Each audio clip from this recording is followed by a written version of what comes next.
Hello ছোট্ট বন্ধুরা, কেমন আছো তোমরা? আমি ঋতুপাল। আজ আমি তোমাদের চতুর্থ শ্রেণী হিন্দু ধর্ম শিক্ষা বইয়ের চতুর্থ অধ্যায়ের চতুর্থ পরিচ্ছেদ সম্পর্কে আলোচনা করব।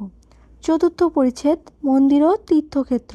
মন্দির মন্দির হলো দেবালয়। মন্দিরে দেবদেবীর প্রতিমা থাকে। এখানে দেবদেবীর আরাধনা করা হয়ে থাকে। প্রতিদিন মন্দিরে দেবদেবীর পূজা অর্চনা করা হয়। মন্দির পবিত্র স্থান। মন্দিরে গেলে দেহ মন পবিত্র হয়, মনে শান্তি আসে। মন্দিরে অলঙ্কার ও বাদ্যযন্ত্রভূষিত দেবদেবীর মূর্তি দেখে ভক্তরা মুগ্ধ হন, ভক্তিতে মাথা নত করেন, নিজের মনের বাসনা পূরণ ও সকলের শান্তির জন্য প্রার্থনা করেন। সাধারণত দেবদেবীর নাম অনুসারে মন্দিরের নামকরণ করা হয়, যেমন শিব মন্দির, কালী মন্দির, দুর্গা মন্দির, রাধাকৃষ্ণ মন্দির ইত্যাদি। ঢাকেশ্বরী মন্দির। দেখো, আমরা ঢাকেশ্বরী মন্দিরের ছবি দেখতে পাচ্ছি। ঢাকেশ্বরী মন্দির ঢাকায় অবস্থিত। এটি বাংলাদেশের জাতীয় মন্দির, ঢাকার আদি ও প্রথম মন্দির। ঢাকেশ্বরী শব্দের অর্থ ঢাকার ঈশ্বরী। অনেকে মনে করেন ঢাকা নামের উৎপত্তি এই ঢাকেশ্বরী নাম থেকে। দ্বাদশ শতকে সেন রাজবংশের রাজা বল্লাল সেন এই মন্দিরটি প্রতিষ্ঠা করেন। মন্দিরের বিগ্রহটি কাত্যায়নী মহিষাসুর মূর্তিনি দশভুজা দেবী দুর্গার। দেবীর দুই পাশে রয়েছে লক্ষ্মী, সরস্বতী এবং নিচের দুই পাশে কার্তিক ও গণেশ। বাহনরূপে পশুরাজ সিংহ, যার উপর দাঁড়িয়ে দেবী মহিষাসুরকে করেছেন। দেবীর বিগ্রহের উচ্চতা আনুমানিক 1.5 ফুট। ঢাকেশ্বরী মন্দিরে দশভুজা দেবী দুর্গার পাশে একটি বাসুদেব বিগ্রহ, শিব মূর্তি ও সন্তোষী মাতার মূর্তি রয়েছে। মন্দিরের ডান পাশে স্থাপিত রয়েছে একটি শিবলিঙ্গ। মন্দিরে প্রবেশের জন্য রয়েছে একটি সিংহদ্বার। মন্দিরের সামনে রয়েছে একটি সুন্দর নাট মন্দির। নাট মন্দিরের পাশে রয়েছে একটি 5 তলা ভবন। এখানে মন্দিরের যাবতীয় কার্যক্রম পরিচালিত হয়। মন্দির প্রাঙ্গণে একটি পুকুর আছে। পুকুরের উত্তর পূর্ব কোণে একই সারিতে একই আয়তনে 4টি শিব মন্দির, 4টি শিবলিঙ্গ রয়েছে। মন্দিরের ভবনগুলো হলুদ ও লাল রঙের। ঢাকেশ্বরী মেলাঙ্গনের সামনে মহানগর সার্বজনীন পূজা মণ্ডপ নির্মাণ করা হয়েছে। প্রতি বছর এখানে দুর্গাপূজা অনুষ্ঠিত হয়। এর পাশে একটি সুউচ্চ অতিথিশালা নির্মিত হয়েছে। প্রতি বছর ঢাকেশ্বরী মন্দির প্রাঙ্গণে শ্রীকৃষ্ণের জন্মাষ্টমীর শোভাযাত্রা, দুর্গাপূজা, সরস্বতী পূজা সহ বিভিন্ন প্রকার পূজার আয়োজন করা হয়। দেশ বিদেশের ভক্তগণ ও দর্শনার্থী মন্দির প্রাঙ্গণে এসে পূজা অর্চনা অংশগ্রহণ করেন।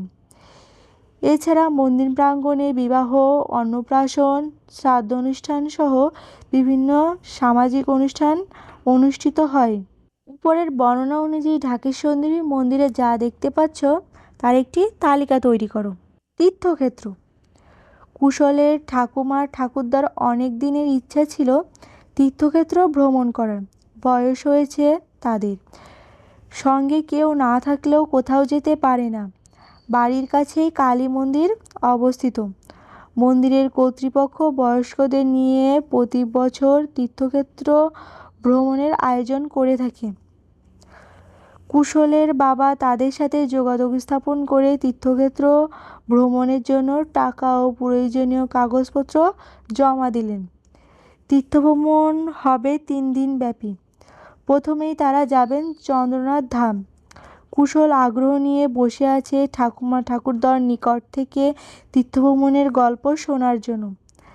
তারা তীর্থ থেকে ফিরে এসে কুশল প্রথমেই তাদের প্রণাম করল এবং তীর্থভ্রমণের গল্প বলতে লাগল।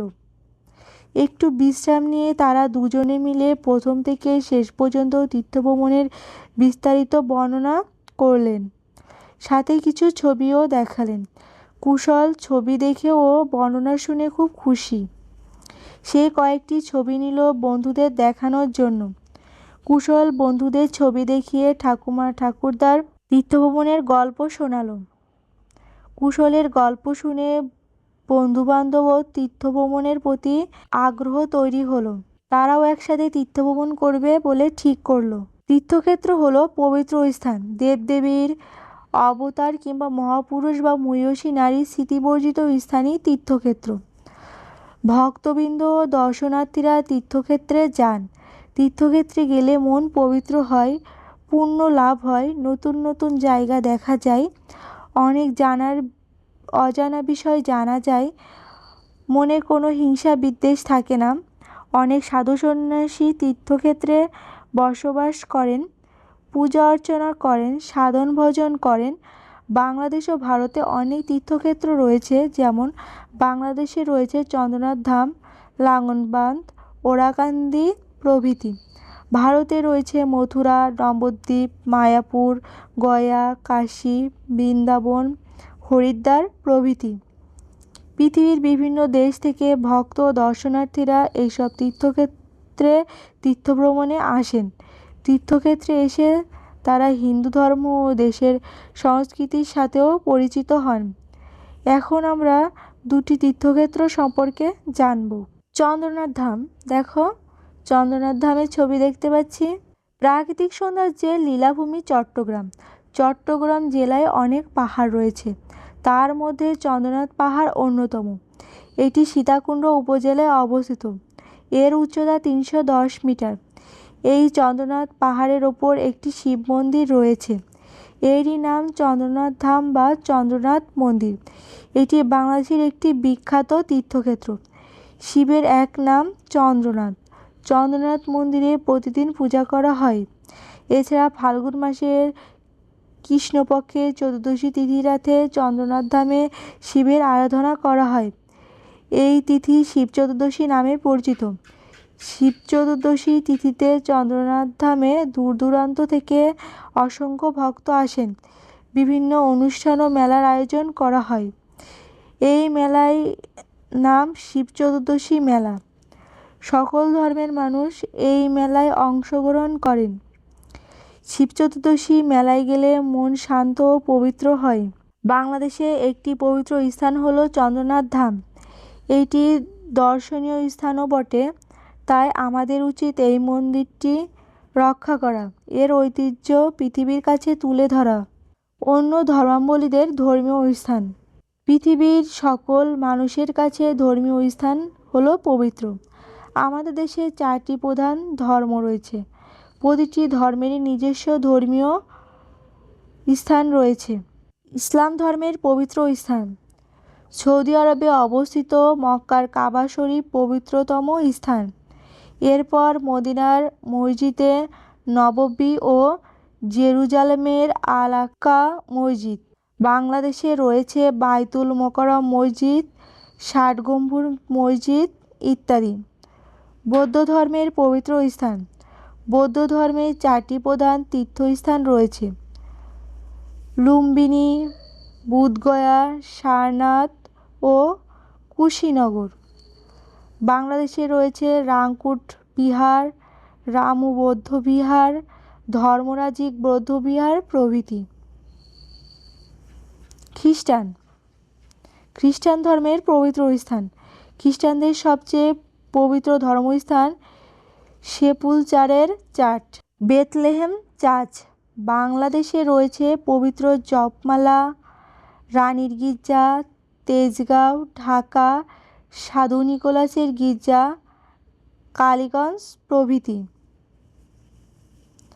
প্রতিটি ধর্মের একটি করে ধর্মীয় স্থানের নাম লেখো। ইসলাম ধর্মের পবিত্র স্থান 60 গম্বুজ মসজিদ। বৌদ্ধ ধর্মের পবিত্র স্থান বুধগয়া। খ্রিস্টান ধর্মের পবিত্র স্থান সাধু নিকোলাসের গির্জা। অনুশীলনী। ক, সঠিক শব্দ দিয়ে শূন্যস্থান পূরণ করো। 1. মন্দির হলো ড্যাশ। মন্দির হলো দেবালয়।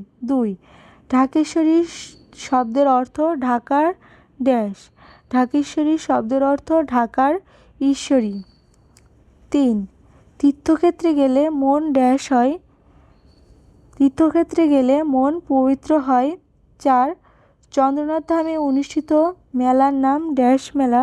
চন্দ্রনাথ ধামে অনুষ্ঠিত মেলার নাম শিব চতুর্দশী মেলা। 4টি শিব মন্দিরে 4টি ড্যাশ রয়েছে।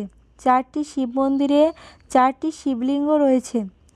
খ বাম পাশের সাথে ডান পাশের বাক্যাংশের মিল করো। 1 মন্দিরে গেলে দেহ মন পবিত্র হয়। 2 প্রতি বছর এখানে দুর্গাপূজা অনুষ্ঠিত হয়। 3 তীর্থক্ষেত্র হলো পবিত্র স্থান। 4 মন্দির প্রাঙ্গণে একটি পুকুর আছে। গ সঠিক উত্তরের পাশে টিক চিহ্নটি দাও। 1 বাংলাদেশের জাতীয় মন্দিরের নাম কি? ক কান্তিজিউ মন্দির। খ ঢাকেশ্বরী মন্দির। গ রমনা কালী মন্দির। ঘ শিব মন্দির। সঠিক উত্তরটি হলো খ ঢাকেশ্বরী মন্দির। ঢাকেশ্বরী মন্দির কে প্রতিষ্ঠা করেন? ক রাজা বল্লাল সেন। খ সম্রাট অশোক। গ রাজা বিক্রমাদিত্য। ঘ রাজা সমুদ্রগুপ্ত। সঠিক উত্তরটি হলো ক রাজা বল্লাল সেন। 3 লালগঞ্জ অবস্থিত। ক বাংলাদেশে। খ ভারতে। গ নেপালে। ঘ শ্রীলঙ্কায়। সঠিক উত্তরটি হলো ক বাংলাদেশে। 4 শিবের এক নাম ড্যাশ। ক চন্দ্রনাথ। খ মাধব। গ জগন্নাথ। ঘ নারায়ণ। সঠিক উত্তরটি হলো ক চন্দ্রনাথ। ঘ নিচের প্রশ্নগুলোর সংক্ষেপে উত্তর দাও। উমো নিচের প্রশ্নগুলোর বর্ণনামূলক উত্তর দাও। বন্ধুরা ঘ আর উমো এই প্রশ্নগুলো তোমরা আমাদের চ্যানেলে পরবর্তী ভিডিওতে পাবে। আজকে আমাদের ভিডিওটি এই পর্যন্ত। ভিডিওটি ভালো লাগলে চ্যানেলটি সাবস্ক্রাইব করতে পারো। আমাদের পরবর্তী ভিডিওতে পরবর্তী অনুচ্ছেদ ও অধ্যায়গুলো আলোচনা করা হবে। ধন্যবাদ সবাইকে।